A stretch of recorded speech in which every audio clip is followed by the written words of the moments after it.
Changeling of the Guard, written by vdrake77, narrated by Equinox3141. Chapter 27, Final Boarding Call. Which part is the joke exactly?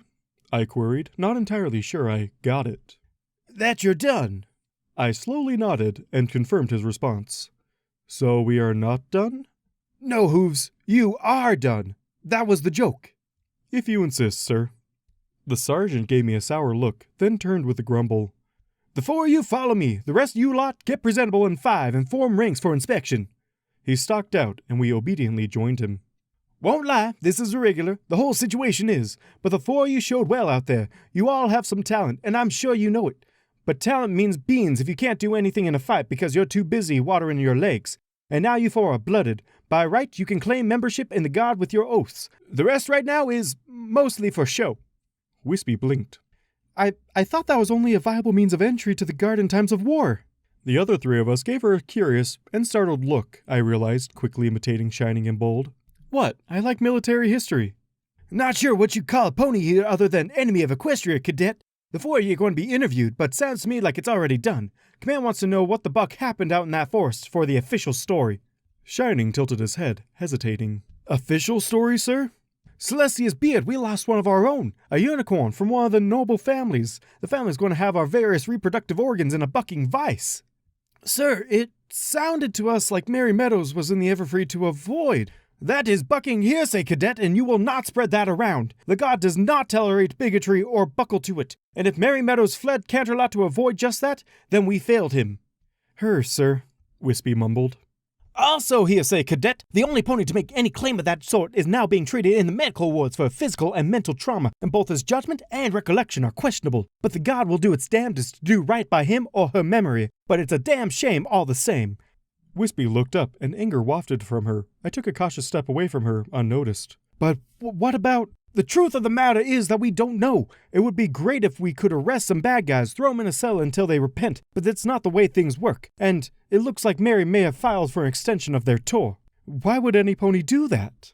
Because, cadet, maybe some pony thought it was worth the risk. Maybe some pony else thought they were doing the right thing. And it's above your rank, soldier, regardless. The higher-ups will look into it. The four of you are no longer involved in that part of the situation. Frankly, I don't want to be any more involved with it myself. Heads are going to roll. Hopefully heads of ponies who deserve it. But if life were fair, we'd live in a land made of gumdrops and spun sugar. I refrained from questioning how that would make life fair more than sticky, mostly due to the rumbling of my stomach. We were, uncharacteristically, skipping our morning meal. This seemed a sacrilege given how many ponies claim it to be the most important meal of the day, which is yet another pony absurdity. Your most important meal is always the next one. Any changeling can tell you as much, and I was apparently missing more important instructions. Don't tell them any more than you have to. Keep it short, concise, and to the point. Should we also make it snappy? Don't get smart, Big Flink. You're not good at it. Don't bog them down. Give them important details and let them move on. He rapped his hoof sharply on a door and stuck his head through. After a brief discussion with the occupants of the room, he withdrew a motion to Wispy. She swallowed, the brief bunching of her wings a clear display of tension as she rolled her shoulders, and then relaxed, striding into the room as though she owned it, and called them for a meeting herself. That was more like Wispy. Bold paid far more attention to her particular strut than any expression the sergeant was making before the older stallion followed her in, and, as the door closed, he caught Shining's smirk just before it faded. What? Nothing? I didn't say anything. The larger earth pony's eyes narrowed, the challenge plain. You's thought something. Maybe I like to think things from time to time, Shining replied, looking insufferable. Yes, that was a good term for it. There was a certain smugness to it. Well, you're wrong. Guess I am. Nothing going on there. Never said there was, Shining agreed, drawing something from his saddlebag. Good, 'cause there wouldn't be. She wouldn't be interested. I frowned. That is questionable. She has commented favorably upon your posterior at least once.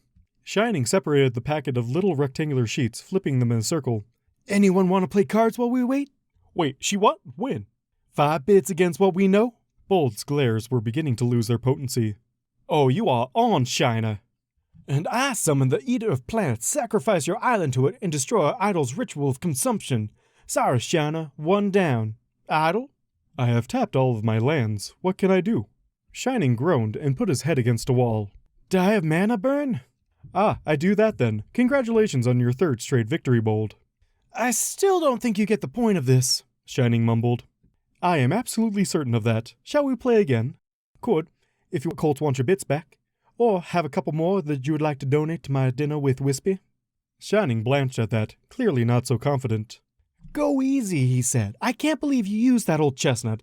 Can't believe I fell for it. Works more often than you think. You sure about the ponies thing?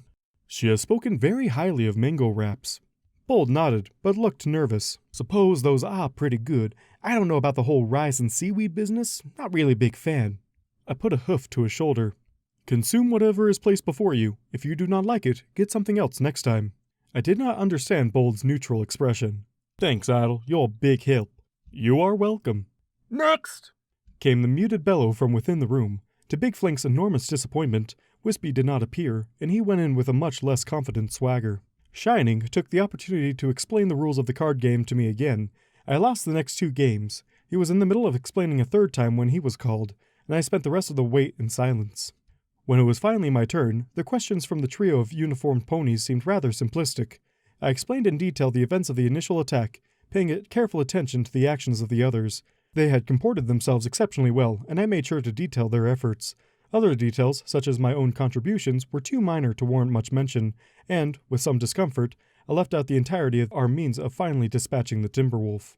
One of the ponies, in a very fine velvet uniform with a number of shiny bits on it, settled a clipboard back to the desk before them and pushed up her spectacles. Mr. Hooves, from the depth of your report and the view upon things, one could assume you view the others of your team as heroes, particularly the young Shining Armor, who you have attributed almost the entire defeat of the rogue Timberwolf to. She shuffled the paperwork, searching for something.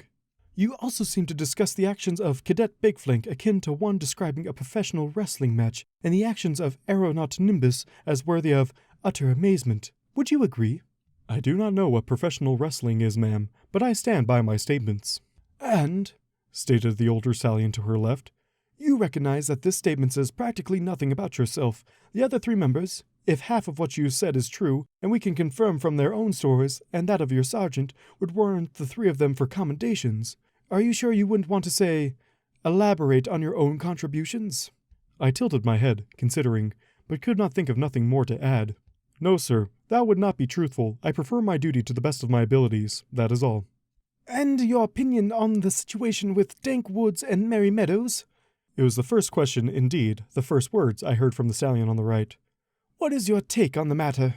That is largely irrelevant. There was a duty to maintain that outpost. The 2 of them held the post until forcibly removed, regardless of the side effects and personal trauma that was endured. This is commendable.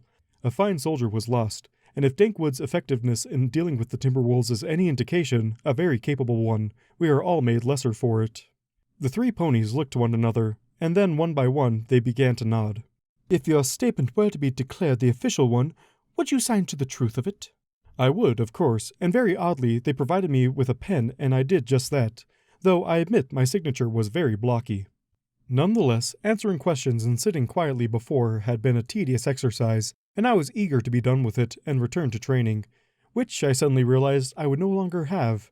The idea tore at my focus, and I was guided to leave by a door on the other side of the room, doubtless the same way my compatriots had gone. The trio was waiting for me, curious, but just as eager to be done with all this as I was, and, I noted, Shining did not appear to have his cards out any longer. Unfortunate. Perhaps later.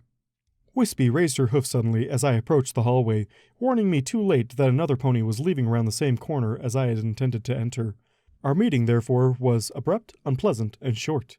I rubbed at my own nose, then looked upon the pony whom I had nearly run over, a cape of some sort on her back, fluttering, then stretching out. That was no cape. It was, in truth, a fascinating set of wings, unlike any I had seen upon a pony. They were covered in fur instead of feathers, clearly, and were just as plainly very different. I could make out the structure of bones within the wings, and immediately realized that these would make far more secure grappling than the mere hook the Pegasi wings were capable of. I marveled at the improvement, at this simple complexity.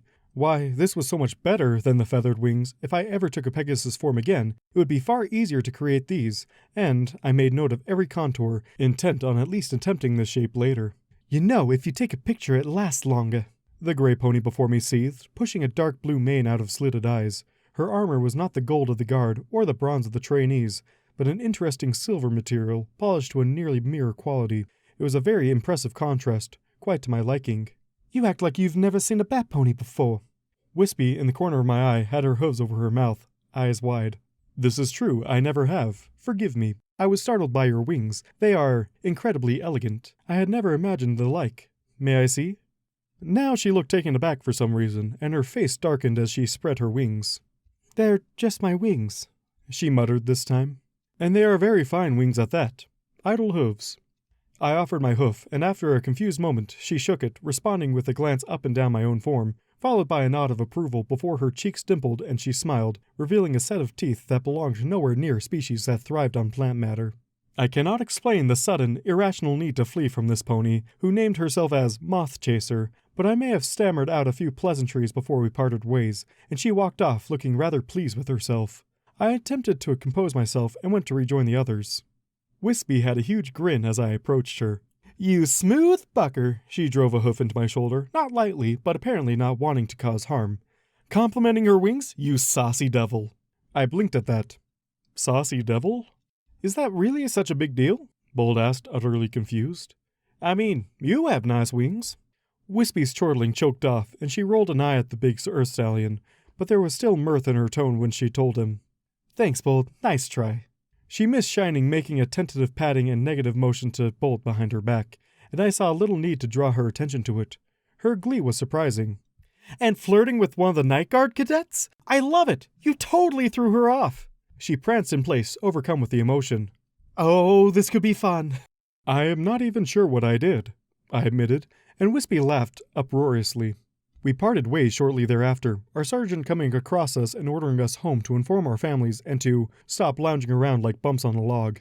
I don't think bumps on a log are capable of doing work, or even having mobility. This metaphor, I decided, was exceptionally nonsensical, even by pony standards.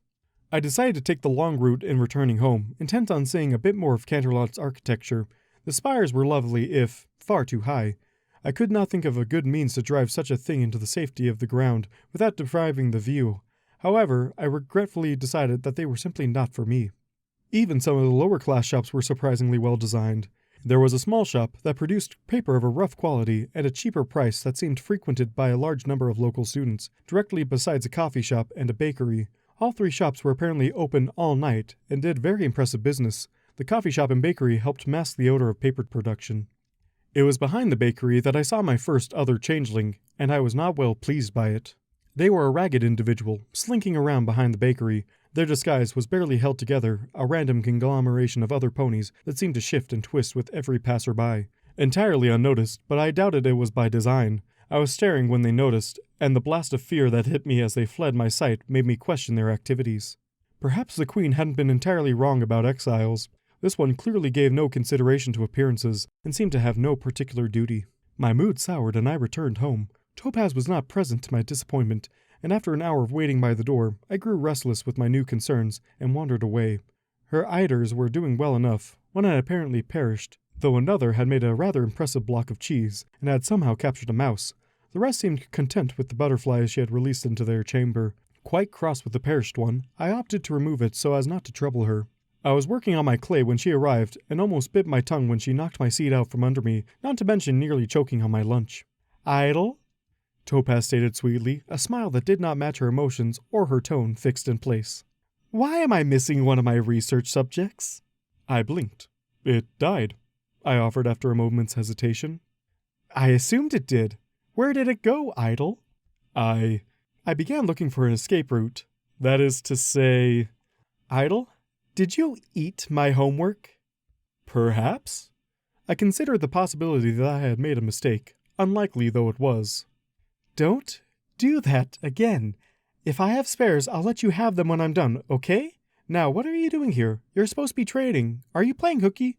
We all need a day here and there, but that's not like you. Her annoyance had turned to concern, and I relaxed.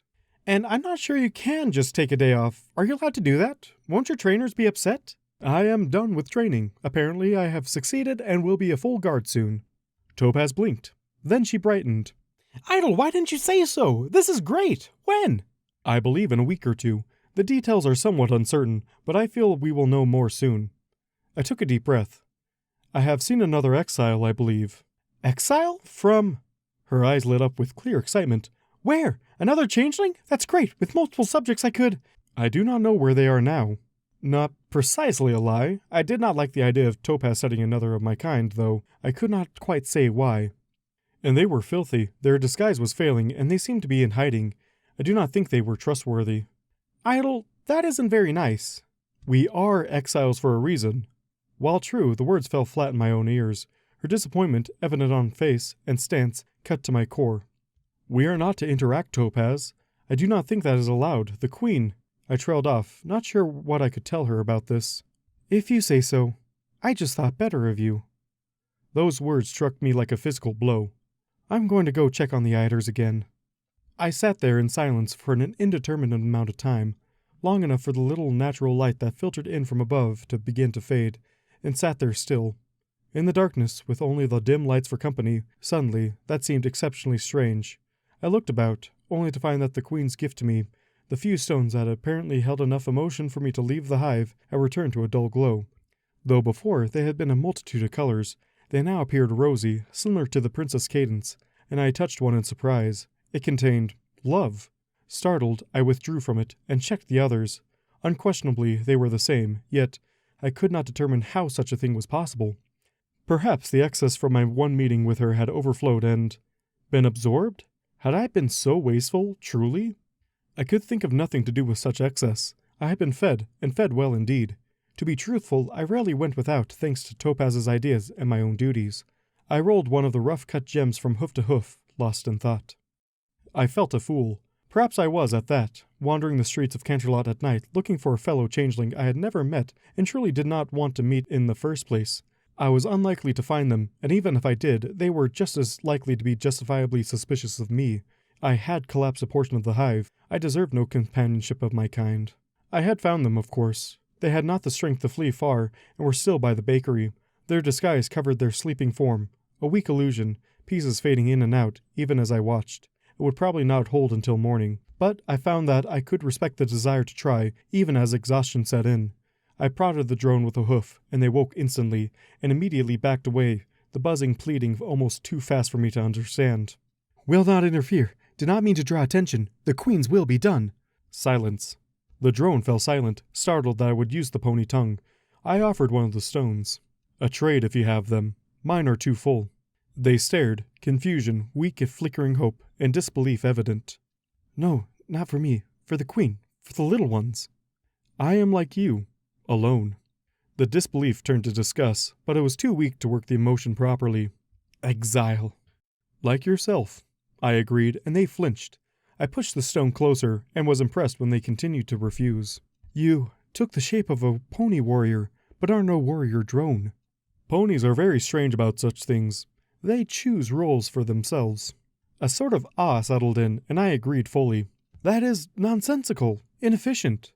Incredibly. It makes them... I struggled for the proper word. Content. They take pleasure in their roles. I was an excavator. I am an acceptable guard by pony terms, and I find I can enjoy that. They scoffed, but eyed the stone. A stone came from a pouch, as dull as my own was brilliant. It had been drained entirely. You want this one? Why? I hesitated. I did not, actually. I did not wish to give up my own. But it occurred to me that this drone was very likely as confused as I had been upon my first meetings with ponies. Making these things clear would assist them. It would be more valuable to me. Ponies call this trade. They do this often, trading bits for things they desire or need, including labor. They dropped their stone, and I caught it in midair, pushing mine towards them. The energy was gone in a flash, but the contents were enough. The drone solidified. Their disguise, a well-groomed unicorn, was now complete. The pain in their eyes was gone, replaced with weariness, but relief as well. They were not full by any measure, but one meal is better than none. I smiled thinly for the first time since Topaz's scolding, feeling like myself again. Come, friend, let us see about getting you a job.